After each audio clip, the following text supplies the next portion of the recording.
एक जंगल में एक शेर था। उसके चार सेवक थे, लोमड़ी, चीता, भेड़िया और गधा।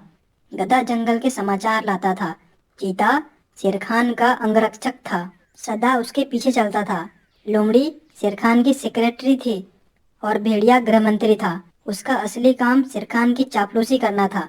चारों अपने अपने काम में माहिर थे, इसलिए जंगल के दूसरे जानवर उन्हें चापलूस मंडली कहकर पुकारते थे।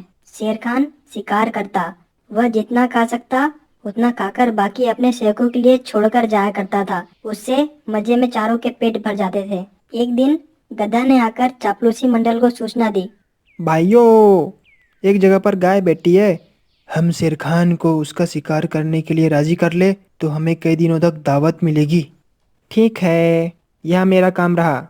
लोमड़ी शेर खान के पास गई और बोली, महाराज, दूत ने खबर दी है कि एक गाय अपने झुंड से बिछड़ गई है और वह अकेली बैठी है। मैंने सुना है मनुष्य के पाले जानवर का मांस का स्वाद कुछ और ही होता है, बिल्कुल राजा महाराजाओं के लायक।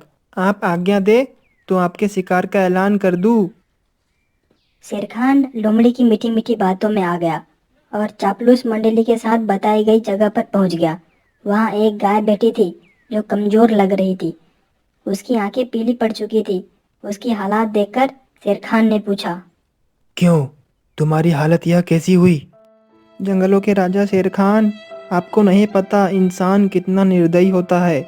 मैं बीमार पड़ने के बाद दूध देने लायक नहीं रही तो इंसान ने मुझे मार मार कर यहाँ मरने छोड़ दिया। अब आप ही मेरा शिकार कर मुझे मुक्ति दीजिए। गाय की कहानी सुनकर शेर खान को दुख हुआ। शेर खान ने कहा। सुनो, तुम्हें कोई जंगली जानवर नहीं मारेगा। तुम हमारे साथ चलो, उसके बाद हमारे साथ ही रहना। चापलूस मंडली के चेहरे लटक गए। ठीक है, हम बाद में इसे मरवाने की कोई तरकीब निकाल लेंगे। फिलहाल शेर का आदेश मानने में ही भलाई है।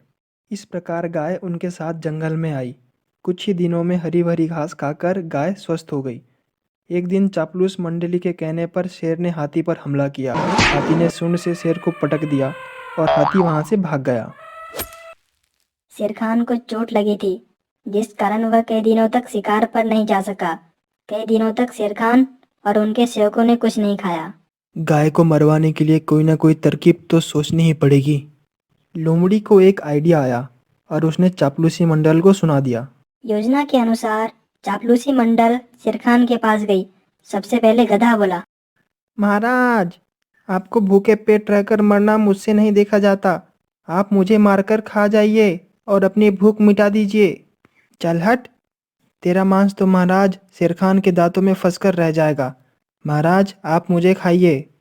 महाराज, लोमड़ी का मांस खाने लायक नहीं होता। आप मुझे खाकर अपनी भूख शांत कीजिए। तेरे शरीर में बालों के अलावा है ही क्या बे? महाराज, आप मुझे अपना भोजन बना लीजिए। चापलूसी मंडली का नाटक देखकर गाय को भी कहना पड़ा। नहीं महाराज, आप मुझे मारकर खा जाइए। मेरा तो जीवन ही आपका दान दिया हुआ है।